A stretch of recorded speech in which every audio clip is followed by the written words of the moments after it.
महात्मा जी, सीमा जी, धन निराकार जी, जोड़ो साथ संगत जी, जल्दी जल्दी समय हो गया है।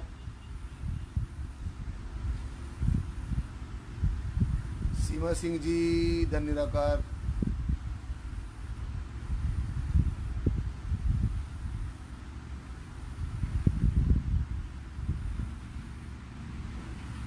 और शासन जी, सर्वप्रथम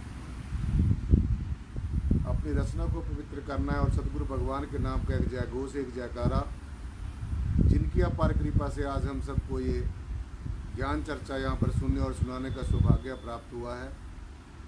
बोलो सदगुरु भगवान की जय। सदगुरु भगवान के पावन श्री चरणों में अरदास करेंगे, साथ संगत जी प्रेयर करेंगे, प्रार्थना करेंगे। हे सदगुरु, आज का जो समय आपने हमें ये बख्शा है, इसमें बोलने की, सुनने की सदगुरु समर्था बख्शो और सभी जीवों के ऊपर अपनी जो दया भरी जो नज़र है, जो दया भरी दृष्टि है, वो सदगुरु रखो। इन्हीं भावनाओं के साथ युक्त होकर साथ संगत जी, इन्हीं भावों के साथ युक्त होकर आज की जो ज्ञान चर्चा वो शुरुआत करते हैं। साथ संगत जी, बड़े प्यार और सत्कार के साथ बोलना जी। धन निराकार जी। आदि गुरु नमस्कार निराकार, श्री सतगुरु चरण ओत प्रोत परवेश, एक अनेक विस्तार रब नमस्कार, बूटा चरण घट घट में परवेश। दंडवत बंदन गुरुदेव को, निराकार जिस दरस दिखाया, दुखा विचों कढ़ के सुखा से तीना लरलाया। जन्म मरण दुख कटया, मुक्त पदार्थ बीच समाया, दुखी हो संसार है, आवागमन दा भरम चुकाया। यम काल न सिरों उतरे, मनमुख कौड़ी जन्म गवाया। शरण पड़े बूटा सिंह दी, सत शब्द दे मुक्त कराया। शरण पड़े बूटा सिंह दी, सत शब्द दे मुक्त कराया। प्रेम भगत गुरु पूज के, निराकार का ध्यान दिरड़ाया। जेहा बीजा महताब, तेहा फल पाया। जेहा बीजा महताब, तेहा फल पाया। धन धन मेरे सदगुरु, पूर्ण गुरु महताब। बार बार करु वंदना, नमस्कार हर बार। बार बार करु वंदना, नमस्कार हर बार। आप न आते जगत में, जल मरता संसार। जग तारण को आ गए, मेरे पूर्ण गुरु महताब। जग तारण को आ गए, लक्ष्मण सिंह महाराज। जग तारण को आ गए, सदगुरु प्रियतम नाथ। सासंग जी, बड़े प्यार और सत्कार के साथ बोलना जी। धन निराकार जी। आओ सासंग जी, आज की जो ज्ञान चर्चा है, आज की ज्ञान चर्चा का जो विषय रहेगा, जो बड़ा विशेष और बहुत ही महत्वपूर्ण जो सासंग जी टॉपिक है अध्यात्म के अंदर, कि भक्ति क्या होती है, भक्ति किसकी करनी चाहिए, कैसे करनी चाहिए, क्यों करनी चाहिए, और भक्ति करके इंसान को क्या मिलता है, परमेश्वर की बंदगी करके इंसान को क्या प्राप्त होता है, खुदा की इबादत करने से इंसान को क्या प्राप्त होता है। आज सासंग जी इन्हीं बातों के ऊपर विचार करेंगे। तो सर्वप्रथम तो हमने यही समझना है कि जिस मार्ग के ऊपर हम लोग चल रहे हैं, आप लोग चल रहे हैं, जिसको आप अध्यात्म कह रहे हैं, भक्ति मार्ग कह रहे हैं, तो सबसे पहले यही समझना है कि भक्ति क्या होती है। भक्ति क्या होती है, भक्ति का जो शाब्दिक अर्थ है, जो आत्मिक अर्थ है, वो क्या है। तो मैं आपको सीधे सीधे शब्दों में, सीधे सीधे लफ्जों में साथ संगत जी बताना चाहूँगा। वैसे तो भक्ति की अनेकों हमारे ऋषियों मुनियों ने, पीर पैगंबर औलिया अवतारों ने भक्ति की बहुत अनेकों परिभाषाएं दी गई हैं। लेकिन जो सीधी सादी परिभाषा है, जो सीधी सादी डेफिनेशन है, वो है कि भक्ति हम का जो विशेष, जो भक्ति का जो अर्थ है, जिसको आप जीवन के अंदर सबसे ज़्यादा चाहते हैं और जिसका आप जीवन में सबसे ज़्यादा ध्यान रखते हैं। सो इसका सीधा सीधा मतलब ये होता है कि हम हम संसार को सबसे ज़्यादा इम्पोर्टेंस देते हैं, संसार को हम सबसे ज़्यादा विशेषता देते हैं, तो सीधा सीधा हमने ये समझ लेना चाहिए कि हम निराकार की भक्ति नहीं कर रहे हैं, हम संसार की भक्ति कर रहे हैं, हम रचना की भक्ति कर रहे हैं, हम रचयिता की भक्ति नहीं कर रहे हैं। तो सीधा सीधा हमने ये समझना है कि जिसको हम जीवन में सबसे ज़्यादा प्यार करते हैं, जिसको हम जीवन में सबसे ज़्यादा चाहते हैं, जिसका हम जीवन में सबसे ज़्यादा ध्यान करते हैं और जो जीवन में हमारे सबसे ज़्यादा याद आता है, सो सीधा सीधा भक्ति का ये परिभाषा है। दूसरे शब्दों में हम भक्ति उसको भी कहते हैं कि ऐसे भाव, ऐसी भावनाएं, ऐसे उद्गार, ऐसे विचार जो हमें परमेश्वर के साथ जोड़ते हैं। सत्संग बिन भाव न उपजे, बिन भाव न भक्ति होए तेरी। तो हमारे संतों रहनुमाओं ने जो भी समय समय के अनुसार इस भारत की धरा के ऊपर साथ संगत जी संत महापुरुष आते रहे, जो ब्रह्म ज्ञानी, आत्मदर्शी, आत्मवेता, तत्वदर्शी, ब्रह्मवेता जो संत महापुरुष आए, जो पीर पैगंबर औलिया अवतार इस धरती के ऊपर आए साथ संगत जी, ये धरती कभी भी संतों महापुरुषों से खाली नहीं रहती। पहले समय में भी संत महापुरुष इस सृष्टि के ऊपर आते रहे, अब भी आते रहेंगे और आगे भी आते रहेंगे। तीन के तीन काल में साथ संगत जी ये जो ज्ञान है, ये जो भक्ति है, ये कभी समाप्त नहीं होती है। सो अगर हमारी ज़्यादा तवज्जो, हमारी ज़्यादा जो कंसंट्रेशन, हमारी ज़्यादा जो ध्यान है वो संसार की तरफ है, रचना की तरफ है, तो हमने सीधा सीधा ये समझ लेना चाहिए कि हम रचना की भक्ति कर रहे हैं।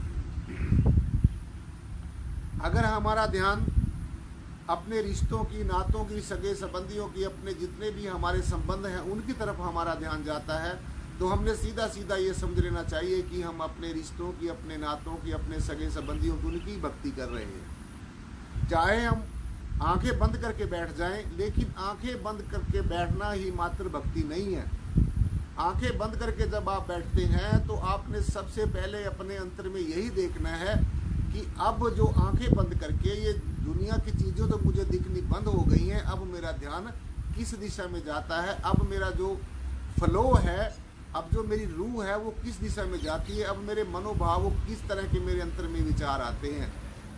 तो मैंने जैसे सीधा सीधा आपको बताया भी, अगर आपके अंदर संसारिकता की तरफ, आपका संसार की तरफ आपका ध्यान जाता है, तो समझो वो भक्ति अभी संसार की हो रही है।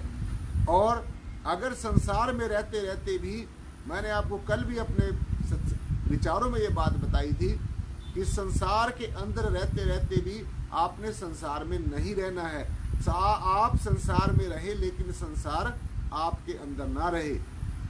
ये काम थोड़ा मुश्किल तो है, लेकिन जब तक ऐसी अवस्था नहीं होगी तो तब तक साथ संगत जी आपको भक्ति मार्ग में सफलता नहीं मिलेगी। और जो हमारा परमेश्वर का दर्शन करने का, परमेश्वर के साथ प्रेम करने का, परमात्मा के साथ जीते जी एक रूप होने का जो हमारा सपना है, वो साकार नहीं हो सकेगा। तो इसीलिए सबसे पहले हमने यही देखना है कि भक्ति हम किसकी कर रहे हैं। तो जो जिसकी भक्ति करेगा, जो जिसका ध्यान करेगा, संसार का ध्यान करने वाला संसार की तरफ चला जाएगा, निराकार का ध्यान करने वाला निराकार की तरफ चला जाएगा, अपने रिश्ते नातों का ध्यान करने अपने रिश्ते नातों की तरफ चला जाएगा।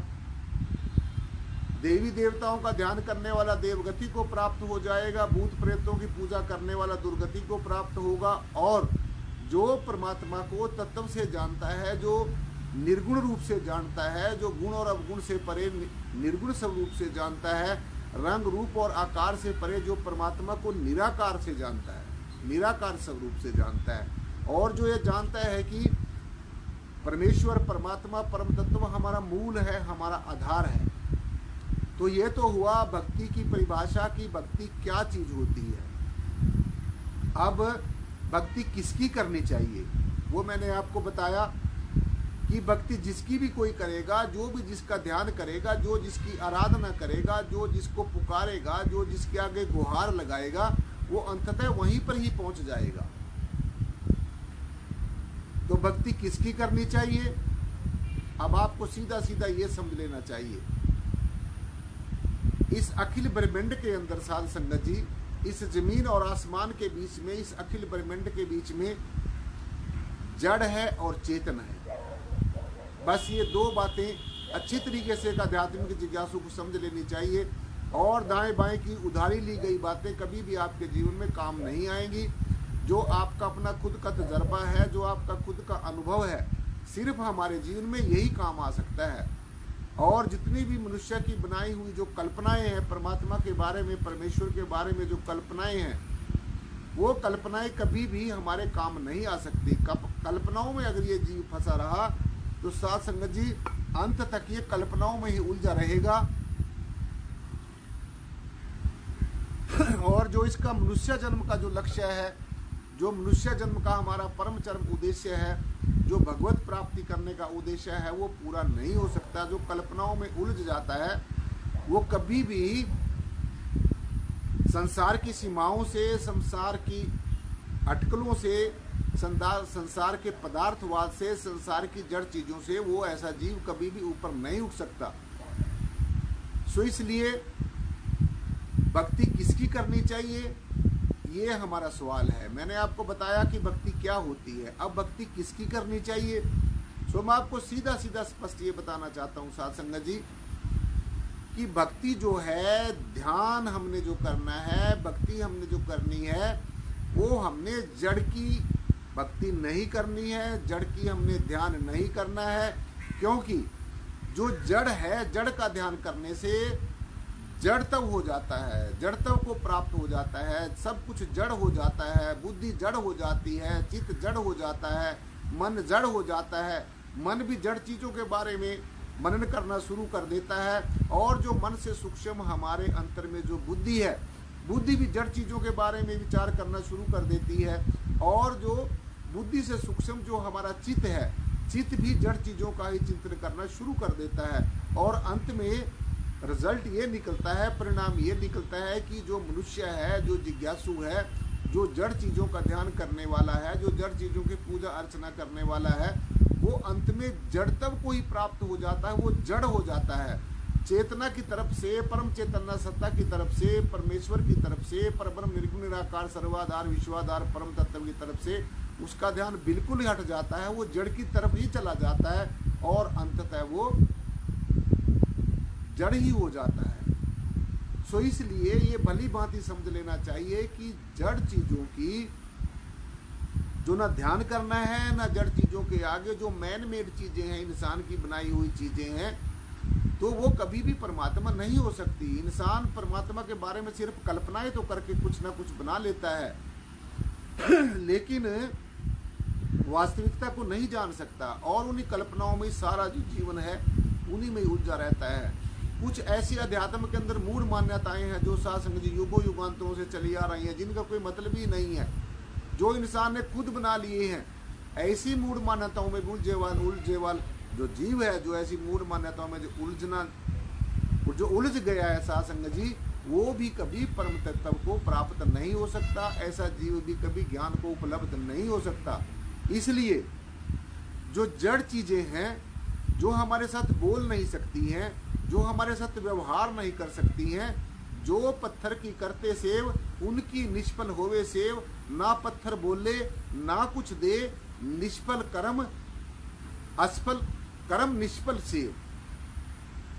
तो जो इंसान जड़ चीजों के आगे ही ये सोच के खड़ा है कि मेरे को ये जड़ चीजें, ये जो जड़ है, ये जो इंसान की बनाई हुई जो कल्पना, इनसे मुझे कुछ मिल जाएगा, तो इनसे कुछ भी मिलने वाला नहीं है, कुछ भी हाथ लगने वाला नहीं है। अंत में ऐसे ही ये जीव जो है वो हाथ मलता चला जाता है। सो मैं सीधा सीधा आपको ये कहना चाहता हूँ कि मैंने आपको बताया कि भक्ति क्या होती है। अब सवाल है भक्ति किसकी करनी चाहिए। सो मैंने आपको बताया साध संगत जी कि जड़ के पीछे नहीं पड़ना है, अपने जो चेतन स्वरूप को समझना है, अपने स्वयं को जानना है कि हम ये पंच तत्व हैं। जो पंच भौतिक जो शरीर है ये हम नहीं है, हम इस पंच भौतिक शरीर के अंदर रहने वाली परम चैतन्य, पावन, पवित्र, प्योर और श्योर आत्मा है। और ये जो हमारा आत्म तत्व है, ये जो हमारा निर्गुण निराकार सर्वाधार विश्वाधार स्वरूप है, इसका कभी भी अंत नहीं होता है। ये अजर है, अमर है और अविनाशी है। हर काल में, हर हाल में ये एज इट इज रहता है। इसको अग्नि जला नहीं सकती है, पानी गला नहीं सकता है, हवा इसको उड़ा नहीं सकती है, और अस्त्र शस्त्र इस अपने जो आपका जो निज स्वरूप है, जो ये निर्गुण निराकार स्वरूप है, इसके ऊपर किसी का भी प्रभाव नहीं पड़ता। सो इसलिए जो पांचों के पांच तत्व हैं, जो पृथ्वी है, जल है, वायु है, अग्नि है और आकाश है, अगर इनके अंदर चेतन तत्व ना हो, अगर इनके अंदर परम चैतन्य सत्ता ना हो, अगर इनके अंदर परम तत्व ना हो साध संगत जी, तो ये पांचों के पांच तत्व जड़ हैं। आप देखते हैं कि जब मनुष्य शरीर छोड़ता है, ये पांचों तत्व तब भी यहीं पर होते हैं। इनमें से जो चेतन तत्व है वो चेतना के भंडार में समा जाता है। जो इसमें बूंद रूपी आत्म तत्व है, जो इसमें बूंद रूपी चेतना है साध संगत जी, वो अपने समुद्र रूपी जो चेतना का भंडार है, जो शक्ति का भंडार है, जो ऊर्जा का भंडार है, जिसकी ये अंश है और वंश है, ये हमारी आत्म तत्व जो है, ये जो बूंद रूपी आत्मा है, ये समुद्र रूपी परम तत्व के अंदर एक रूप हो जाती है। और ये पांच के पांच तत्व यहीं पर ही पड़े रहते हैं। तब क्या होता है, जो मनुष्य है वो आंखों से देख नहीं सकता, वो कानों से सुन नहीं सकता, वो मुख से बोल नहीं सकता, वो हाथों से कुछ काम नहीं कर सकता, वो पैरों से चलकर कहीं जा नहीं सकता। यानी कि उसके अंदर से जितनी क्रियाएं हैं, प्रतिक्रियाएं हैं, एक्शन है और रिएक्शन है, जो उसके विचार हैं, जो कुछ भी उसके जीते जी था, वो सब कुछ शून्य हो जाता है, वो सब कुछ समाप्त हो जाता है। और चेतन जो तत्व है इसके अंदर, जो आत्म तत्व है, वो परमेश्वर के अंदर समा जाता है। बस निराकार में और साकार में यही फर्क है कि जो ये पांच के पांच तत्व की जो पंच भौतिक जो शरीर है, ये हमें ये दिख रहा है, इन चर्म नेत्रों से हमें सिर्फ यही दिख रहा है। लेकिन जब किसी ऐसे सदगुरु की हम शरण में चले जाएंगे, जो ब्रह्म ज्ञानी है, ब्रह्मवेता है, आत्मदर्शी है, परमात्मा को तत्व से जानता है, तो ऐसा सदगुरु साध संगत जी। और एक विशेष बात और ध्यान में रखने वाली है, ये हमारा जो स्पिरिचुअल गाइड है, हमारा जो आध्यात्मिक गुरु है, वो समय का होना चाहिए, समय का सदगुरु होना चाहिए, समय का वैद होना चाहिए। समय का सदगुरु और समय का वैद हमारे जीवन में होना बहुत ही अति जरूरी है। अगर आप अब धन्वंतरी धन्वंतरी पुकारते रहो, तो अब धन्वंतरी आपके पास इलाज करने के लिए नहीं आएगा। अब धन्वंतरी के ज्ञान को लेकर, उनकी औषधियों को ज्ञान को लेकर, उनके नुस्खों को लेकर जो चल रहा है, जो मौजूदा वैद है, जो समय का जो वैद है, जो समय का डॉक्टर है, जो समय का हकीम है, समय का हकीम और समय का हाकिम जो सदगुरु है, जो लिविंग स्पिरिचुअल हमारा मास्टर है, जिसके साथ हम बातचीत कर सकते हैं, जिससे हम व्यवहार कर सकते हैं, जिसके सामने हम अपनी समस्या रख सकते हैं, जो हमारे आध्यात्मिक ज्ञान की मार्ग की कोई समस्या है, कोई लौकिक जगत की समस्या है, जिसके हम समक्ष रख सकते हैं और जिससे हम समाधान ले सकते हैं। तो ऐसा समय का तत्वदर्शी गुरु हमारे जीवन में होना बहुत ज़्यादा जरूरी है, क्योंकि जो तत्वदर्शी सदगुरु होगा साध संगत जी, वही हमें आमने सामने बैठाकर इस परम सत्य का साक्षात्कार करा सकता है और हमें परमेश्वर का पहले खुली आंखों से दर्शन कराएगा, पहले खुली आंखों से पहचान कराएगा और फिर अंतर्मुखी होकर, अंतर में भी अंतर्मुखी होकर हमें वो युक्ति बताएगा जिसके माध्यम से हम अपने अंतर में प्रवेश कर सकते हैं। और जो मालिक कुल परमेश्वर है, जो खंडों ब्रह्मंडों का मालिक है, जो अनेकों नियामतों का मालिक है, इसके बारे में सत्संग जी में जब बाहर पूरी जानकारी मिल जाएगी तभी हम अंतर्मुखी हो सकेंगे, वरना ऐसे कल्पनाएं ही बनी रहेंगी। सो इसलिए भक्ति जो करनी है, ध्यान जो करना है, आपने जो ध्यान करना है, आपने जो भक्ति करनी है, वो अपने चेतन स्वरूप की करनी है। क्योंकि आपका जो परम चैतन्य स्वरूप है, आपका जो निज नाम है, आपका जो निज स्वरूप है, आपका जो स्व स्वरूप है, जो आप स्वयं हो। क्योंकि परमात्मा ने, परमेश्वर ने, जिसको आप अनेकों नामों से पुकार रहे हैं, रूप अनेक एक है स्वामी, सब घट घट के अंतर्यामी। परमेश्वर ने अनेकों प्रकार की सृष्टि की संरचना की है, अनेकों रंग रूप आकार प्रकार की आकृतियां बनाई हैं, लेकिन ये सारी की सारी रचना है, ये सारे का सारा जो सगुण ब्रह्म है, इसी को ही रंग रूप आकार की बनी हुई चीजों को ही साकार कहा गया है। और ये आप हर रोज अपने उसमें जीवनचर्या में देखते हैं साध संगत जी, जो रंग रूप और आकार प्रकार की जो बनी हुई चीजें हैं, जो रंग रूप आकार की बनी हुई जो आकृतियां हैं, वो रंग भी बदलती हैं, रूप भी बदलती हैं, अपना आकार प्रकार भी बदलती हैं, और कुछ समय के बाद में वो समाप्त हो जाती हैं, उनमें बदलाव आता रहता है। तो ठीक इसी प्रकार से जो ये हम अपने चर्म नेत्रों से जो अखिल ब्रह्मांड में जो ये सगुण ब्रह्म देख रहे हैं, सारी सृष्टि को देख रहे हैं, सारे दृश्यों को देख रहे हैं, ये सारे के सारे परिवर्तनशील हैं, ये सारे के सारे बदलते रहते हैं। और जो बदलता है वो परम तत्व नहीं हो सकता। उसको आप कुछ और जो मर्जी कह सकते हैं, उसको आप रचना कह सकते हैं, परमेश्वर की कायनात कह सकते हैं, लेकिन वो परम तत्व नहीं हो सकता। तो इसीलिए भक्ति जो करनी है, ध्यान जो करना है, आपने जड़ का नहीं करना है, अपने परम चैतन्य स्वरूप का करना है। जैसे ये परब्रह्म निर्गुण निराकार सर्वाधार विश्वाधार कण कण के अंदर जो व्यापक जो परम चैतन्य सत्ता है, जो ये सच्चिदानंद परमेश्वर है, ये आपका अपना ही स्वरूप है। परमात्मा कहीं दाएं बाएं से ऊपर नीचे से आपके पास भागकर नहीं आएगा, भी कहीं पर है वो आपके पास आएगा। परम तत्व परमात्मा परमेश्वर जो भी आप अपने नामों में पुकार रहे हो, ये एक ऐसी परम चैतन्य सत्ता है, एक ऐसी परम हस्ती है, एक ऐसा है पना है, एक ऐसी एग्जिस्टेंस है जो हर समय हर जगह एग्जिस्ट करती है। इस अखिल ब्रह्मांड का एक कण भी ऐसा नहीं है जहां पर ये परमेश्वर, ये जय श्री प्रियतम निर्गुण निराकार सर्वाधार विश्वाधार परम तत्व नहीं है। लेकिन इस अकाट्य सत्य को, इस सच्चाई को बहुत ही दाना बिना लोग समझते हैं, बहुत ही दाना बिना लोग जानते हैं।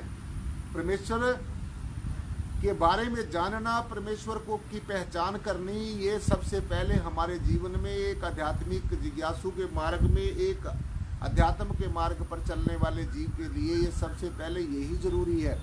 जो मैंने आपको बताया कि भक्ति क्या होती है, भक्ति किसकी करनी है, अब भक्ति क्यों करनी है, क्यों क्या जरूरत है कुछ करने की। जैसे ज्यादातर लोग इसी उसमें ही संशय में घूमते रहते हैं, भी क्या करना है, कुछ नहीं करना है, यहाँ पर संसार में आए हैं, खाना पीना है और तरह तरह के सुखों भोगों का रस लेना है, और बस यही संसार है, यही दुनिया, यही सब कुछ है। लेकिन साध संगत जी, जो जीव ऐसे विचार लेकर अपने जीवन में चल रहा है, वो अपने आप को भी धोखा दे रहा है और परमात्मा को भी धोखा दे रहा है। सो इसलिए ऐसे भावों से हमने विरक्त होना है, ऐसे भावों से शून्य होना है। और भक्ति क्यों करनी चाहिए, इसलिए करनी चाहिए कि जैसे एक प्यासा इंसान होता है, अगर उससे पूछ लिया जाए कि तेरे को पानी की क्या जरूरत है, तू पानी की खोज क्यों कर रहा है, तो सीधा सीधा वो यही बताएगा आपको कि मुझे प्यास लगी है और मैंने अपनी प्यास को बुझाना है। यानी कि जो इंसान प्यासा है उसी को ही पता है कि